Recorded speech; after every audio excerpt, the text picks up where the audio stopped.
কি শুধু টিভিতে বা বন্ধুদের মুখে শুনে শেয়ার কেনেন? যদি তাই হয় তবে আপনি জুয়া খেলছেন, বিনিয়োগ করছেন না। আসল বিনিয়োগকারীরা কোম্পানি দেখে কেনেন, দাম দেখে নয়। এই দেখার পদ্ধতিটাকেই বলা হয় ফান্ডামেন্টাল। এই একটি ভিডিও আপনার বিনিয়োগের দৃষ্টিভঙ্গি সম্পূর্ণ বদলে দেবে। ফান্ডামেন্টাল অ্যানালিসিস কি? ফান্ডামেন্টাল অ্যানালিসিস মানে হলো একটি কোম্পানির ভিতরের খবর জানা।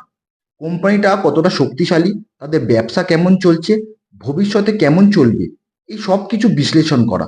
এর প্রধান লক্ষ্য হলো শেয়ারের আসল মূল্য মানে ইন্ট্রিনসিক ভ্যালু খুঁজে বের করা। একটি গাড়ি কেনার আগে যেমন আপনি ইঞ্জিন, মাইলেজ, সুরক্ষা দেখেন, শেয়ার কেনার আগেও তাই দেখতে হয়।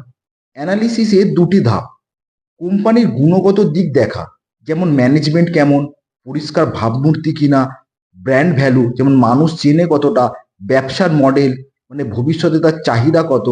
আর দ্বিতীয়টি হলো কোম্পানির আর্থিক দিক দেখা, যেমন আয়, লাভ, ঋণ। এই বিষয়ে আমরা পরের ধাপে যাব।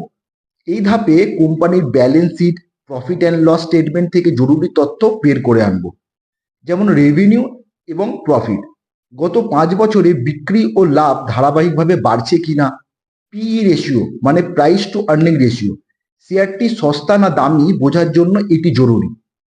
ডেট টু ইকুইটি রেশিও, কোম্পানির মাথায় কত ঋণ আছে তা জানা। আরওই মানে রিটার্ন অন ইকুইটি, কোম্পানির শেয়ার হোল্ডারদের টাকা ব্যবহার করে কত শতাংশ লাভ করতে পারছে। ডিভিডেন্ড মানে কোম্পানি নিয়মিত ডিভিডেন্ড দেয় কিনা। একটি ভালো কোম্পানির বৈশিষ্ট্যগুলি হলো যেমন কম ঋণ, ধারাবাহিকভাবে আয় বৃদ্ধি, উন্নত মানের ম্যানেজমেন্ট, প্রতিযোগিতামূলক সুবিধা। এবার এর কিছু সীমাবদ্ধতা ও ঝুঁকিও রয়েছে, যেমন ফান্ডামেন্টাল অ্যানালিসিস সময় সাপেক্ষ। এটি আপনাকে বলে দেয় কোন শেয়ার কিনবেন, কিন্তু কখন কিনবেন তা বলে না। টাইমিং এর জন্য টেকনিক্যাল অ্যানালিসিস লাগে। ভবিষ্যতের অনুমান সবসময় সঠিক নাও হতে পারে।